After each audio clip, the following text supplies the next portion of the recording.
Hello everyone, welcome to this channel. Friends, जैसा कि आप जानते हैं अभी सीटेट 2023 में एग्ज़ाम चल रहे हैं। तो आज 21 जनवरी है और आज हम कुछ इम्पॉर्टेंट क्वेश्चंस देखने वाले हैं। मैंने पर डे का एनालिसिस आपके साथ शेयर किया है फ्रेंड्स। उसके बेसिस पर मुझे जो इम्पॉर्टेंट क्वेश्चंस लगे वो मैंने लिए हुए हैं। ये सीरीज़ आप ज़रूर देखिएगा। आने वाले शिफ्ट में जिनका भी एग्ज़ाम है उनके लिए ये सीरीज़ काफ़ी इम्पॉर्टेंट रहने वाली है। तो चलिए स्टार्ट करते हैं। इंपॉर्टेंट क्वेश्चंस देखेंगे। सबसे पहला क्वेश्चन है आपके सामने, बाल केंद्रित शिक्षा क्या होती है। ठीक है, तो बाल केंद्रित शिक्षा क्या होती है, इसे आप एक वर्ड में तो समझा नहीं सकते, इसलिए मैंने इसका पूरा आंसर लिखा है ताकि अगर एग्जाम में ये क्वेश्चन आए तो आप लोग इसे सही से कर पाएँ। ठीक है, तो देखिए आंसर होगा, बाल केंद्रित शिक्षा वह शिक्षा होती है जिसमें शिक्षा का केंद्र बिंदु बालक होता है। ठीक है, ऐसी शिक्षा बालकों की रुचि को, क्षमताओं को तथा प्रवृत्तियों को ध्यान में रखकर प्रदान की जाती है। इसी को हम बाल केंद्रित शिक्षा कहते हैं। बाल केंद्रित शिक्षा वो होती है फ्रेंड्स जिसमें एजुकेशन सिस्टम के सेंटर में बच्चा होता है। ठीक है, बच्चे के अकॉर्डिंग एजुकेशन सिस्टम में चेंजेस किया जाता है, ये आप ध्यान रखिएगा। चलिए नेक्स्ट क्वेश्चन देखेंगे। बुद्धि के परिणामों के आधार पर सामान्य संभावना वक्र किसने प्रस्तुत किया था। तो ये किया था फ्रेंड्स टर्मन ने। ठीक, ये भी ध्यान रखेंगे। नेक्स्ट क्वेश्चन देखते हैं, प्रगतिशील शिक्षा के जनक कौन है। तो फ्रेंड्स वो हैं जॉन डेवी। प्रोग्रेसिव एजुकेशन की बात इन्होंने ही करी थी और प्रोग्रेसिव एजुकेशन को लेकर के शिकागो में इन्होंने प्रोग्रेसिव स्कूल्स भी खोले थे। ठीक है, चलिए आगे बढ़ेंगे। और फ्रेंड्स हाँ, जॉन डेवी को लेकर एक क्वेश्चन और बन जाता है आपके एग्जाम में कि जो आपकी शिक्षा है वो त्रिआयामी है, यानी कि शिक्षा जो है 3 तत्वों से मिलकर बनी है। वो कौन कहता है, वो भी जॉन डेवी ही कहते हैं। यानी कि एजुकेशन इज ट्राइपोलर प्रोसेस, जिसके अंदर टीचर आते हैं, स्टूडेंट आते हैं और आपका करिकुलम आता है। ठीक है, ये आप ध्यान रखेंगे। चलिए आगे बढ़ते हैं, नेक्स्ट क्वेश्चन देखेंगे। प्रोजेक्ट विधि के जनक कौन है। तो फ्रेंड्स वो भी जॉन डेवी एंड किलपैट्रिक हैं, ये आप ध्यान रखेंगे। ठीक है, नेक्स्ट क्वेश्चन देखेंगे, प्रगतिशील शिक्षा किस पर अधिक बल देती है। तो प्रगतिशील शिक्षा जो है फ्रेंड्स वो प्रोजेक्ट विधि से पढ़ाने पर ज़्यादा बल देती है। ठीक है, प्रोजेक्ट मेथड के थ्रू। फ्रेंड्स इससे पहले मैंने आपको सारी थियरीज करवा दी हैं, सीटेट की प्रिपरेशन करवाई हुई थी। आई होप आप लोगों ने सारी वीडियोस देखी होंगी। चलिए आगे बढ़ते हैं। बालकों के नैतिक विकास के जनक कौन है। तो फ्रेंड्स वो हैं कोहलबर्ग। ठीक है, ये क्वेश्चन बहुत रिपीट हो रहा है इसीलिए मैंने लिया है। नैतिक विकास के जनक हैं कोहलबर्ग। आपने कोहलबर्ग की थियोरी पढ़ी होगी, मैंने भी आपको करवाई थी। कोहलबर्ग की थियोरी से अंदर से भी क्वेश्चन पूछे जा रहे हैं। जैसे कोहलबर्ग ने नैतिक विकास का सिद्धांत दिया था। ठीक है, मोरालिटी की थियोरी दी थी, तो उसमें उन्होंने 3 लेवल बताए थे एंड 6 स्टेजेस बताई थी। ठीक है, ये आप ध्यान रखेंगे फ्रेंड्स। जो 3 लेवल थे ना, वो थे pre conventional, conventional and post conventional. पूर्व परंपरागत, परंपरागत एंड गैर परंपरागत। ठीक है, इस तरह से। तो ये आप ध्यान रखेंगे। इसके अंदर से क्वेश्चन बन रहे हैं। जैसे कन्वेंशनल है, इसके अंदर आता है ना good boy nice girl orientation, तो इससे बहुत सारे क्वेश्चन बने हुए हैं। जैसे मैं आपको बता देती हूँ एग्जाम्पल। जैसे कोई बच्चा कोई काम कर रहा है सिर्फ इसलिए ताकि वो सोच रहा है मैं ये काम करूँगा तो मुझे शाबाशी मिलेगी, तो वही होता है good boy nice girl orientation. तो इस तरह से आप लोग देख लीजिएगा, कोहलबर्ग की थियोरी पढ़ के जाइएगा क्योंकि ये बहुत इंपॉर्टेंट है। साथ में फ्रेंड्स आप वाइगॉत्स्की और पियाजे की थियोरी भी पढ़ना। ये तीनों साइकोलॉजिस्ट ऐसे हैं ना जिन्हें आप स्किप नहीं कर सकते सीटेट के एग्जाम में। ठीक है, चलिए नेक्स्ट क्वेश्चन देखेंगे। आज हम ज़्यादा डीपली नहीं जाएंगे, हम ओनली क्वेश्चंस पर बात करेंगे फ्रेंड्स। थियोरी अगर ऐसा है कोई टॉपिक आपका छूट गया है, आपने नहीं पढ़ा है, तो आप लोग मुझे कमेंट कर सकते हैं, वो मैं आपको पढ़ा दूंगी अगेन। नेक्स्ट क्वेश्चन है, नैतिकता का क्या अर्थ है। तो आंसर है, बालक में नैतिक गुणों का विकास करना ही नैतिकता होता है। जैसे झूठ ना बोलना, बड़ों का आदर करना, दूसरों की आज्ञा का पालन करना एंड दूसरों की सहायता करना, मिलजुल कर रहना। तो ये सब नैतिकता के अंदर आता है, मोरालिटी के अंदर आता है। ये तो सिंपल सा नॉर्मल सा क्वेश्चन है, ये तो आप सभी लोग कर लेंगे। ठीक है, चलिए नेक्स्ट क्वेश्चन देखेंगे।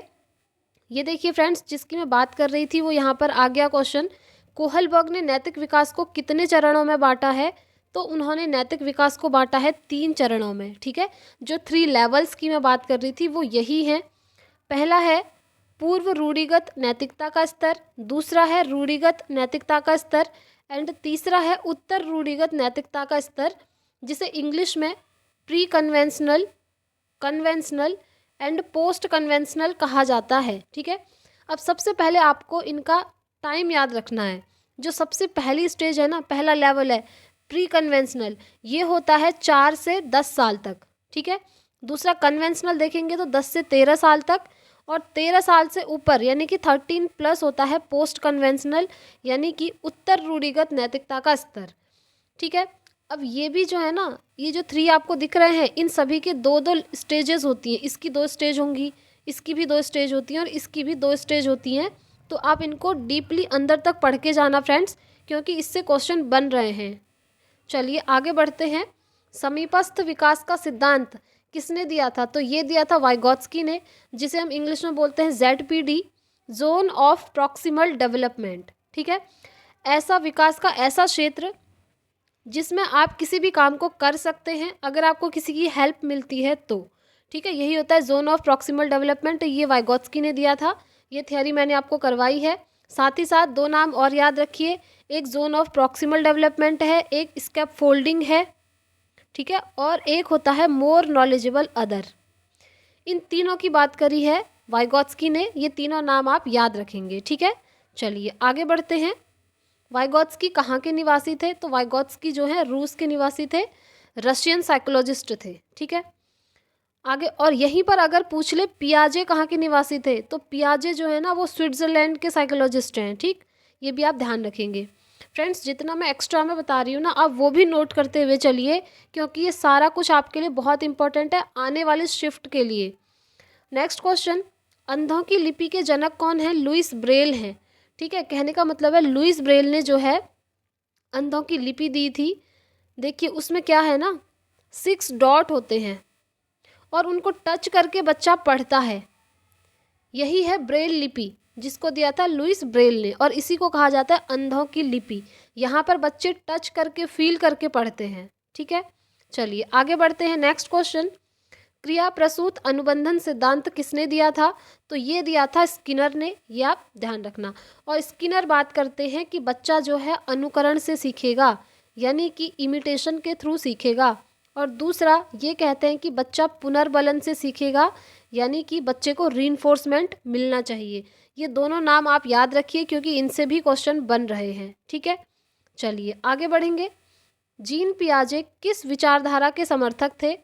तो जीन पियाजे थे फ्रेंड्स संज्ञानात्मक विचारधारा के। ये तो आपको पता ही होगा, क्योंकि जीन पियाजे की जो थियोरी है वो इसी नाम से है, संज्ञानात्मक विकास का सिद्धांत। ठीक है, कॉग्निटिव डेवलपमेंट थियोरी के नाम से। तो इन्होंने जो थियोरी दी थी ना फ्रेंड्स, उसमें इन्होंने विकास के 4 स्टेप बताए थे, जो मैंने आपको करवा दिए हैं। उसका न्यूमोनिक मैंने आपको याद करवाया था, SPCF। ये विकास के 4 स्तर हैं। कौन कौन से? Sensory motor, pre operational, concrete operational and formal operational. ठीक है, तो इनके अंदर से भी क्वेश्चन बन रहे हैं, आप इनको डिटेल में पढ़ के जाइएगा फ्रेंड्स, ये इंपॉर्टेंट है। चलिए नेक्स्ट क्वेश्चन देखते हैं। जीन पियाजे किस देश के निवासी थे? देखिए ऊपर मैंने आपको बता दिया, ये स्विट्जरलैंड के हैं। ये यहाँ पर क्वेश्चन भी आ गया। ठीक है, नेक्स्ट क्वेश्चन, वाइगॉत्स्की के संज्ञानात्मक विकास का सिद्धांत और किस नाम से जाना जाता है? तो वो जाना जाता है सामाजिक एवं सांस्कृतिक सिद्धांत के नाम से। ठीक है, समाज और संस्कृति। देखिए एक चीज़ आप नोट कर लीजिए, SCL, इसकी बात करते हैं वाइगॉत्स्की, लेव वाइगॉत्स्की। ठीक है, S for society, C for culture, L for language, यानी कि समाज, संस्कृति एंड भाषा। इन तीनों चीज़ों को इम्पोर्टेंस दी है वाइगॉत्स्की ने, आप अच्छे से याद कर लीजिएगा। साथ ही साथ आप एक चीज़ और याद रखेंगे, इन्होंने 3 प्रकार की भाषा को भी इम्पोर्टेंस दी है। ठीक है, कहने का मतलब है सबसे पहले सोशल स्पीच की बात करेंगे, सामाजिक वाक को इन्होंने इम्पोर्टेंस दी है। दूसरा प्राइवेट स्पीच को इन्होंने इम्पोर्टेंस दी है। और तीसरा साइलेंट इनर स्पीच को इन्होंने इम्पोर्टेंस दी है। ठीक है, ये भी आप ध्यान रखेंगे, क्योंकि इनसे क्वेश्चन बन रहे हैं फ्रेंड्स। चलिए आगे बढ़ते हैं। फिर भी आज हम इतना डिटेल में चले जा रहे हैं। चलिए आगे हम सिर्फ क्वेश्चंस देखेंगे, थियोरी मैंने आपको करवाई हुई है फ्रेंड्स पहले। नेक्स्ट क्वेश्चन, संज्ञानात्मक विकास का सिद्धांत कितने विद्वानों ने दिया था? तो फ्रेंड्स ये दिया था 3 विद्वानों ने। कौन कौन से? जीन पियाजे, ब्रूनर एंड वाइगॉत्स्की। ठीक है, देखिए जीन पियाजे की थियरी मैंने आपको करवाई है, वाइगॉत्स्की का भी मैंने आपको करवाया है और ब्रूनर का भी करवाया है। ब्रूनर का क्या है ना, जो आपने बोबो-डॉल मॉडल पढ़ा होगा, बोबो-डॉल मॉडल आप लोगों ने पढ़ा होगा, तो ये मॉडल ब्रूनर ने ही दिया था। ये भी इम्पॉर्टेंट है आपके लिए फ्रेंड्स। इनकी जो थियरी है ना, वो थियरी है सामाजिक अधिगम सिद्धांत के नाम से, ठीक है, या ऑब्जर्वेशनल थियरी भी कहते हैं उसको, और उसको कॉग्निटिव लर्निंग थियरी भी कहा जाता है। तो 3 नाम है, वो आप याद रख सकते हैं। बेसिकली मैं आपको बता देती हूँ, SLT social learning theory, CLT cognitive learning theory and OLT observational learning theory. ठीक है, इन 3 नामों से जानते हैं ब्रूनर की थियरी को। और ब्रूनर कहते हैं कि बच्चे जो हैं ऑब्जर्वेशन के थ्रू सीखेंगे। ठीक है, चलिए आगे बढ़ते हैं, नेक्स्ट क्वेश्चन पर चलेंगे। वाइगॉत्स्की के अनुसार बालकों का संज्ञानात्मक विकास किसके द्वारा संभव है? तो वो कहते हैं अधिगम के द्वारा संभव है। ठीक है, चलिए आगे बढ़ते हैं। बालक का सामाजिकरण कब प्रारंभ होता है, यानी कि सोशलाइजेशन कब स्टार्ट होता है? तो फ्रेंड्स वो स्टार्ट हो जाता है शैशवावस्था में, सेंसरी मोटर स्टेज में, 0 से 5 वर्ष तक हो जाता है। ठीक है, आगे बढ़ते हैं। सामाजिकरण में बालक सबसे पहले किसको पहचानता है? तो सामाजिकरण में बालक सबसे पहले अपनी माँ को पहचानता है। ठीक है, फैमिली के, वैसे आपको ऑप्शन दिए होंगे फैमिली, स्कूल, नेबरहुड, तो वहाँ से आपको फैमिली चूज़ करना है। और फैमिली के अंदर भी अगर किसी पर्सन का नाम दिया हो तो उसमें सबसे पहले माँ को आप क्लिक करेंगे। ठीक है, क्योंकि यही इसका राइट आंसर है। नेक्स्ट क्वेश्चन, बालक का सामाजिकरण कब पूर्ण हो जाता है? एक तो है कि कब स्टार्ट होता है और एक है कब पूर्ण हो जाता है। तो पूर्ण होता है फ्रेंड्स किशोरावस्था की स्टेज में, एडोलेसेंस की स्टेज में। ठीक है, ये जो एडोलेसेंस की स्टेज है ना फ्रेंड्स, ये आपके लिए बहुत इंपॉर्टेंट है। इससे अलग अलग तरह के क्वेश्चन बन रहे हैं। जैसे एडोलेसेंस को तूफान और तनाव की अवस्था किसने कहा है? स्टेनली हॉल ने कहा है। सबसे ज़्यादा हार्मोनल चेंजेस कौन सी अवस्था में होते हैं? इसी में होते हैं। ट्रांजिशनल पीरियड यही कहलाता है। लीडरशिप स्किल्स इसी में होती हैं। ठीक है, एरिक एरिक्सन ने पहचान का संकट इसी स्टेज को कहा है। तो आप किशोरावस्था की स्टेज को डीपली पढ़ के जाइएगा। अगर नहीं पढ़ा है आपने और पढ़ना चाहते हैं तो आप कमेंट कर सकते हैं, वो मैं आपको बता दूंगी फ्रेंड्स, बट इसको आप स्किप मत करना। ठीक है, चलिए नेक्स्ट क्वेश्चन, बालक में नकारात्मक सोच कौन सी अवस्था में उत्पन्न होती है? तो जो नकारात्मक सोच है, नेगेटिव थॉट्स हैं, वो किशोरावस्था में ही आते हैं। किशोरावस्था बहुत सेंसिटिव पीरियड है फ्रेंड्स, ये भी ध्यान रखिएगा। ठीक है, चलिए आगे बढ़ते हैं। नेक्स्ट क्वेश्चन, सामाजिक अधिगम सिद्धांत किसने दिया? तो वो दिया था बेंड्यूरा ने। मैंने अभी जस्ट आपको बताया ना, SLT, इसकी इनकी जो थियरी है 3 नाम से है, SLT, CLT एंड OLT। यह ध्यान रखिएगा। ये सामाजिक अधिगम सिद्धांत, ये वाला है सोशल लर्निंग थियरी। ठीक है, सामाजिक अधिगम सिद्धांत, तो ये दिया था फ्रेंड्स बेंड्यूरा ने। ठीक है, और इन्होंने कुछ चीज़ें और कही थी, वो भी बता देती हूँ। ये वाइकेरियस लर्निंग की भी बात करते हैं, नोट कर लीजिए फ्रेंड्स इसको। वाइकेरियस लर्निंग यानी कि अप्रत्यक्ष अधिगम, कहने का मतलब है, ये कहते हैं कि बच्चों के ऊपर अप्रत्यक्ष अधिगम का भी प्रभाव पड़ता है। जैसे बच्चे टीवी देख रहे हैं, उन्होंने टीवी में कोई एक्टिविटी देखी और फिर बाद में वो भी उसको करेंगे, ये वाइकेरियस लर्निंग होती है। और एक और एग्जांपल ले लीजिए आप, जैसे आपके घर पे आपके छोटे भाई बहन हैं, ठीक है, और आप सबसे बड़े हैं, और आपको घर पे सबसे ज़्यादा डांट पड़ती है, और डांट पड़ते हुए आपके छोटे भाई बहन आपको देख रहे हैं, तो उनके ऊपर भी प्रभाव पड़ेगा कि आज घर पे बड़े भैया या बड़ी बहन को डांट पड़ी है, इस वजह से पड़ी है, तो हमें भी ये नहीं करना है। ठीक है, तो यही होता है वाइकेरियस लर्निंग, अप्रत्यक्ष अधिगम। ठीक है, इसकी बात ये करते हैं। दूसरा बेंड्यूरा बात करते हैं फ्रेंड्स सेल्फ एफिकेसी की, ये भी आप नोट कर सकते हैं, सब इम्पॉर्टेंट है फ्रेंड्स। सेल्फ एफिकेसी होता है अपनी ही एबिलिटी पर बिलीव करना।